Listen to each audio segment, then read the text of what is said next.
You walk into a room and something subtle happens. Heads don't snap, but attention tilts. The air gets a little quieter around you, as if the space itself is taking a slow breath. That reaction is not about jawlines or bank accounts. It's about signals, deep, instinctive signals that tell a woman without a single word spoken, here is a man to pay attention to. Most men miss those signals because they're so busy chasing tricks, lines, or approval that they broadcast neediness at full volume. And I want you to feel the relief of never doing that again. In the next few minutes, I'm going to hand you 5 things that immediately raise your attractiveness to any woman. Practical, psychological, and precise. Not theory for theory's sake, not fairy dust. The kind of moves that change the feeling in your body and in the room, right now. If what you've heard so far is shifting how you see yourself, stay with me until the end, because we're just getting started. Here's the truth most men overlook. Attraction is not a choice, it's a response. Her nervous system reading yours. If your system is loud with anxiety, desperation, or performance, she feels it as static. If your system is calm, directed, and open, she feels it as gravity. So we're going to build your gravity piece by piece. We're not hunting for reactions. We're constructing the kind of masculine presence that pulls reactions to you. You won't need to beg for attention or manipulate for it. You'll be the quiet center that everything else orbits around. And yes, it can happen fast, because when you change a signal at the level of presence, the outside world updates right away. You'll see it in eye contact that lingers a beat longer, in smiles that arrive a little quicker, in the way conversations stop feeling like interviews and start feeling like games you both want to keep playing. The first thing that instantly makes you more attractive is your grounded presence. Not posture for posture's sake, not fake swagger. Grounded presence is the feeling in your body that you're comfortable in your own space, moving at your own rhythm, guiding your own attention. It starts with your breath. Breathe low and slow like you have time. That single choice lowers your heart rate, steadies your voice, and keeps your eyes from darting around like prey. Picture yourself in a cafe. Instead of shrinking into corners or fidgeting with your phone, you take your time as you enter. You choose a spot with intention. You set your things down as if each movement matters. No rush. When she glances at you, and she will, you meet her eyes for a split second longer than polite. Let a small, relaxed smile touch your face. Then you return to what you were doing. No performance, no stare down. You just communicated, I see you, I'm not chasing you, and I'm comfortable right here. That's presence. Presence also lives in your pace. Most men move too fast because they're trying to outrun discomfort. Slow down. When you speak, give your words space to land. Let silence do some of the talking. The man who can let a pause breathe communicates confidence without a single boast. Even your gestures matter. Keep them economical and precise. The more still you are, the more every movement means something. Think about the triangle of attention: the room, her, and you. Don't fixate on her as if she's your only source of oxygen. You scan the room, you anchor in your own body, and then you include her. That rotation signals abundance. Your life is bigger than this moment, and that's compelling. If this is hitting something inside you, drop your thoughts below. I read every single one, and your insights here will sharpen someone else's presence too. Presence becomes magnetic when you remove performer energy and replace it with selector energy. Performer energy seeks applause. Selector energy chooses with calm discernment. Say you're at a friend's gathering and a woman you're drawn to is standing near the kitchen.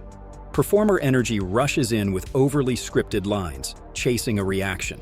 Selector energy approaches unhurried, notices a detail that genuinely interests you, maybe the book in her hand, the way she tied a scarf, and you make a simple, grounded observation. You've got a first edition habit or a lucky find. Said with warmth, not edge. Then you listen. Your eyes don't flicker to her mouth, your feet don't shuffle, and you don't fold your arms like armor. Selector energy holds the frame. Your curiosity is real, your time is valuable, and you're not bargaining for attention. That is instantly attractive because it calms her nervous system and raises her interest. She's meeting a man, not an audition. The second thing that instantly elevates your attractiveness is direction. Having a clear sense of where your energy is going before she enters the picture.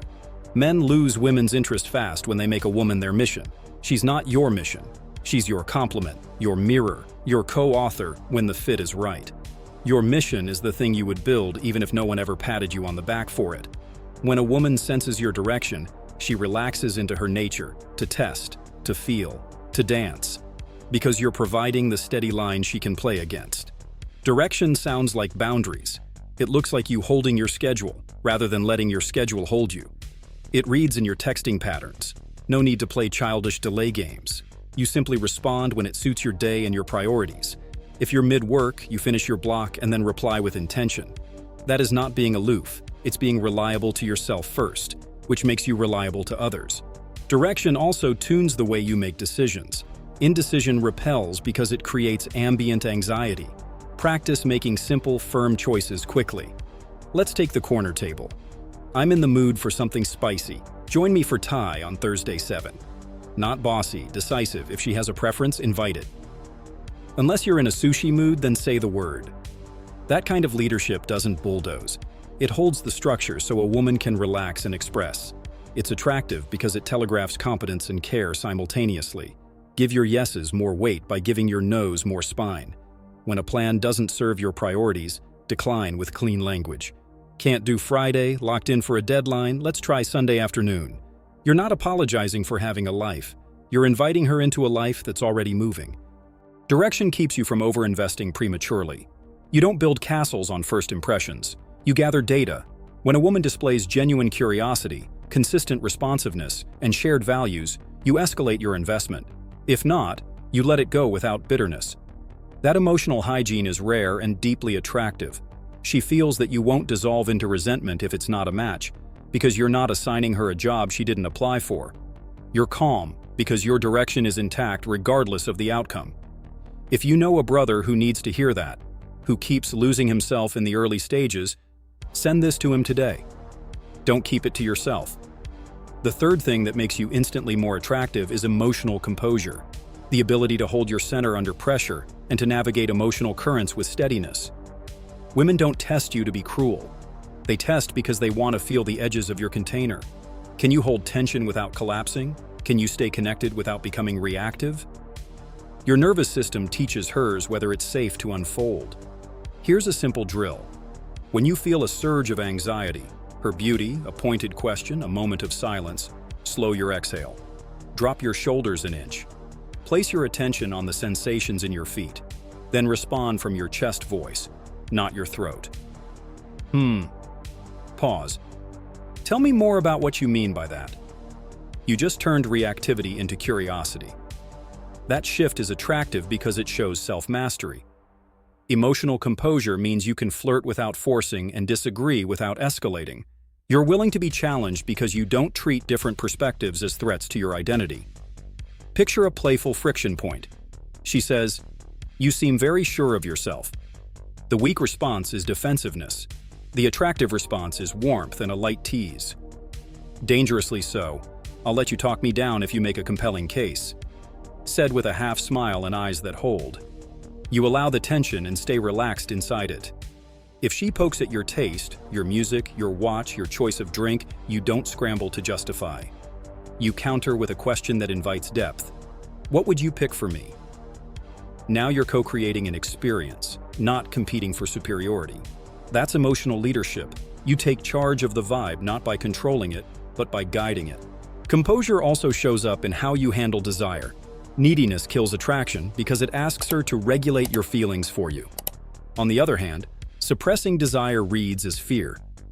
The sweet spot is owning attraction without demanding reciprocation. "I like the way your mind works. It's making me curious." That sentence reveals interest while leaving space.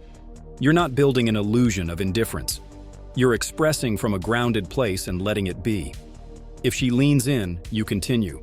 If she doesn't, you pivot graciously. You don't beg for chemistry, and you don't punish its absence. This emotional independence is rare enough to be magnetic. If what I'm saying is pressing on a truth you've avoided, breathe into it. That discomfort is the doorway. The fourth thing that instantly raises your attractiveness is social calibration, how you relate to the room, not just the woman in front of you. Attractive men carry host energy, even when they're not the host. They make people comfortable without becoming entertainers. You want to become a quiet connector, the guy who introduces people, who remembers names, who notices when someone's on the edge of the circle and draws them in with a prompt. You were in Lisbon last year, right? She's planning a trip. That presence signals abundance. You have a generous social ecosystem, you're respected, and you don't hoard attention. Women feel safer around men who are kind to the room and unafraid of other men's presence. Social calibration also means you respect boundaries, yours and hers. You don't overstay in a conversation. You don't corner someone because you're afraid to let the moment breathe. You give interactions shape, a beginning, a middle, an end. I'm grabbing a drink, join if you want, and you move. That willingness to detach gracefully keeps the energy clean. You don't smear the room with your hunger. You leave a pleasant wake behind you. You can be charismatic without monopolizing. Ask deeper, better questions, ones that require reflection rather than rehearsed answers. What's a risk you took this year that surprised you? Then actually listen. When she answers, reflect part of it back with an observation. So you value movement over comfort. That explains your eyes when you talked about leaving. You're showing that your attention has texture. Your curiosity has depth. That moment alone can be more intimate than a dozen empty compliments. Another layer of social calibration is the way you play with status without being a showman. You signal competence with subtleties. You greet the staff by name. You tip with quiet gratitude. You take accountability when a plan hiccups, and you remain unflustered by small inconveniences. Nothing screams insecurity like exploding over a wrong order. Nothing whispers strength like smiling, adjusting, and keeping the vibe intact. Women watch how you treat people who can't give you anything. That's where your character leaks out. You don't have to sermonize your values, you embody them. And remember, clean humor is an aphrodisiac. Not sarcasm that cuts, but play that includes. If you tease, you also appreciate. Your trouble, you say, with a smile that says you like the trouble. Then, a beat later, and I'd bet you're the responsible one in your group chat. It's a dance, a nudge, a wink, a warmth that binds. The fifth thing that instantly spikes your attractiveness is polarity. Your capacity to create tension and release, to blend challenge with invitation, to be both warm and unapologetically masculine. Polarity is not aggression. It's the art of letting her feel you without making her manage you. It begins with your eyes and voice. Lower your gaze by a fraction, keep your eyelids soft, and let your voice carry through your chest. When you compliment, be precise and personal. The way you choose words tells me you think in pictures. That lands. It shows you're noticing her essence, not just her body. Then, pair appreciation with a playful challenge. But I'm still deciding if you're bold enough to argue with me when I'm wrong. That line invites her spine into the moment. It's flirtation with substance. Polarity loves contrast. You can be kind and firm, playful and grounded, open and selective. One moment you're leaning in to hear her story, the next you're leaning back to take her in without saying a word. The alternation matters. It keeps the energy alive. Physically, polarity is about elegant proximity, not grabbing. If you're walking side by side, brush lightly at the back of her arm as you guide her around a crowded table, only if the vibe is there and only when it feels natural. If she mirrors your closeness, maintain it. If she steps back, you give her space immediately. Consent is not a box to check, it's dynamic responsiveness. The man who can read that dance instantly outranks the one who tries to bully the pace.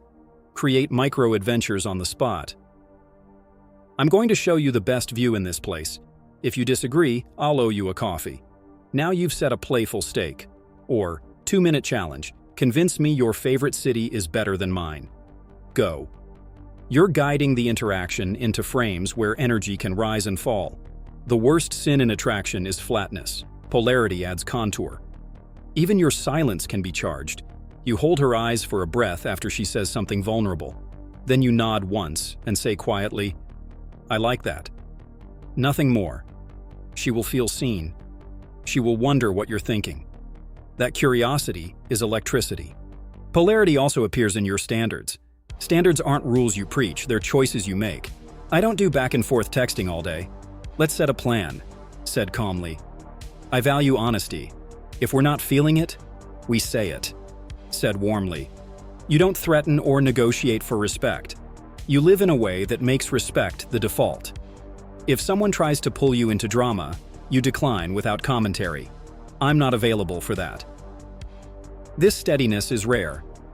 It tells a woman that your attention isn't cheap and your emotions aren't chaotic. That's attractive because it offers the promise of joy without the cost of volatility. If you're feeling the power of that, stay with me. We're not done. Now, let's thread these 5 together into actual moments you can inhabit the next time you meet a woman you're drawn to. You enter a room.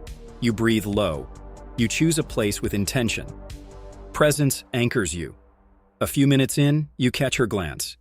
You meet it, hold for a beat, warm smile, back to your world. When the moment opens, you approach with selector energy. You notice a real detail. You strike me as someone who changes your mind mid-conversation and doesn't apologize for it. It's playful and observant. She laughs. She pushes back. Emotional composure kicks in. You let the tension land.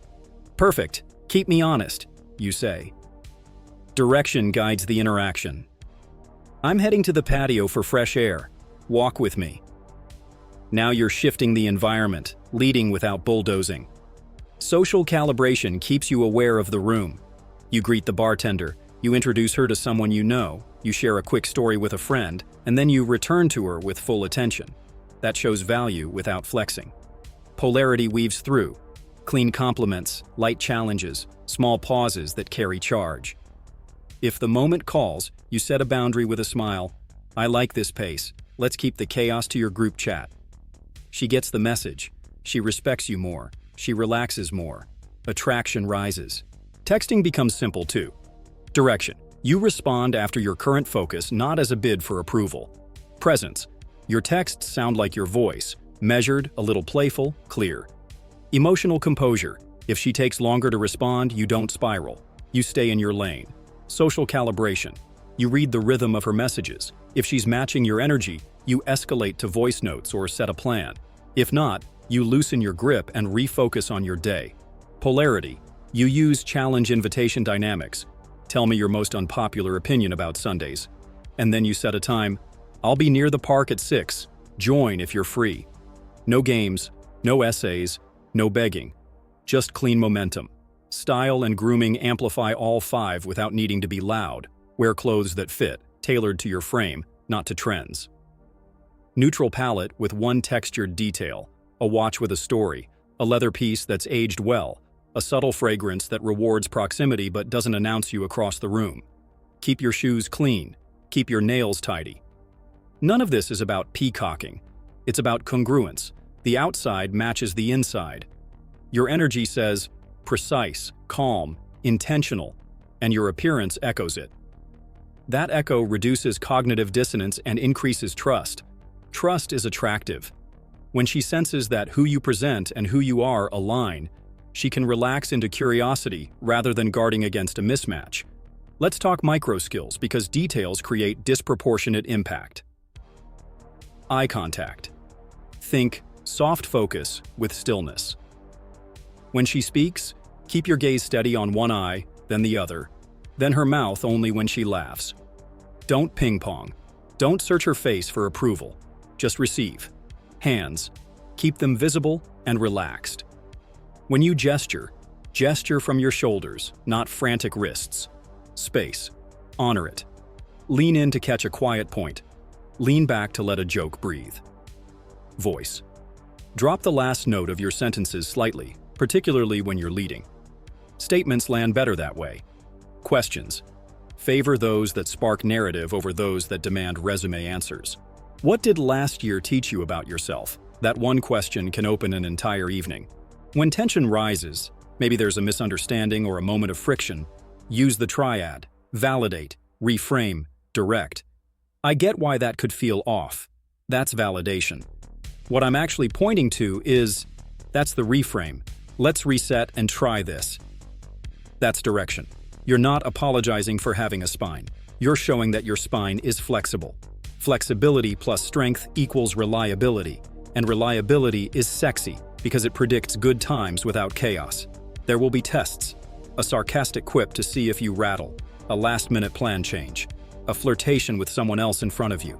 If your center is fragile, you'll wobble, you'll chase, you'll compete for scraps. If your center is grounded, you'll smile. You'll choose.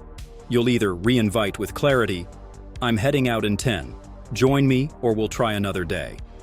Or you'll withdraw your energy without drama. Either way, you don't make a scene.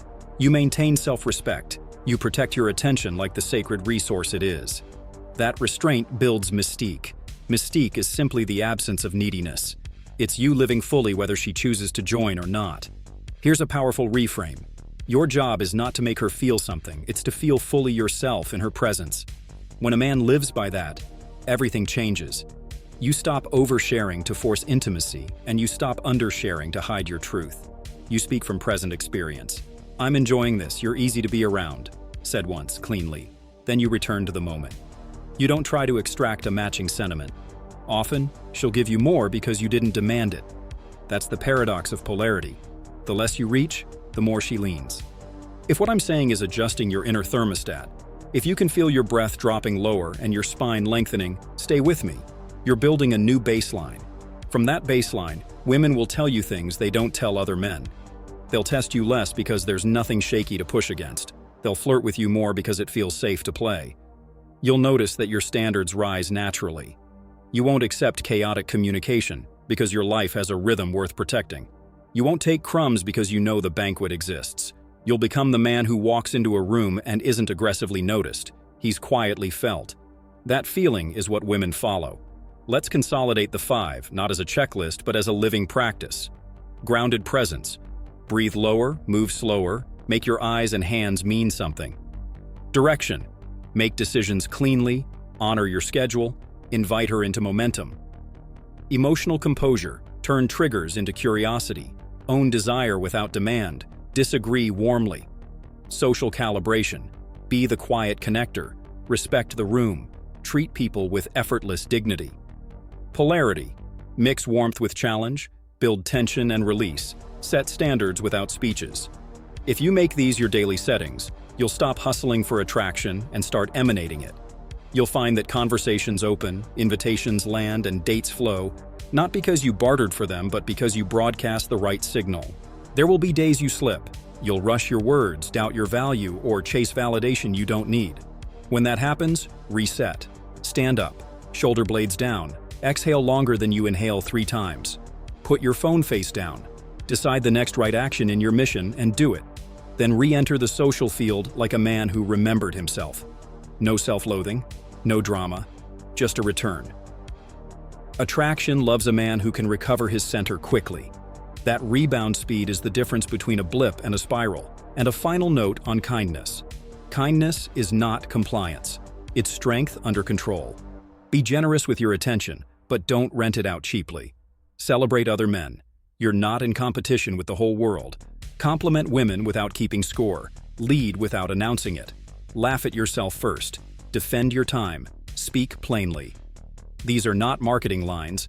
They're the texture of a life that feels good from the inside. When you build from the inside, the outside follows. Fast. If what you've heard so far is shifting how you see yourself, stay with this work. Re-listen. Practice in the small moments. Ordering coffee, making a plan with a friend, holding eye contact with the cashier just long enough to add warmth to the day. Those micro reps compound into presence, and presence compounds into options. You won't need to be loud about it. The world will adjust to you. It always does for men who carry themselves like this. Before we wrap, let me speak directly to the part of you that's hungry for more. You are closer than you think. You don't need to become someone else. You need to remove what blocks what's already there. Your calm, your purpose, your humor, your edge. Strip away the rush, the apology, the performative noise. What remains is a man who chooses deliberately and loves fully. Women feel that, they can't not, because it's rare, because it's real. If this has hit a nerve, in a good way or a challenging way, drop your thoughts below. Tell me which of the 5 you're claiming first, and what you're committing to change in the next 24 hours. I read every single one. If you know a brother who keeps tripping over the same patterns, send this to him today. Don't keep it to yourself. And if you want more of this, deeper frameworks, sharper drills, clearer examples, stay with me. The next piece will make these 5 even more natural, so they stop feeling like techniques and start feeling like you. Remember, you don't chase attraction. You become the kind of man it runs toward.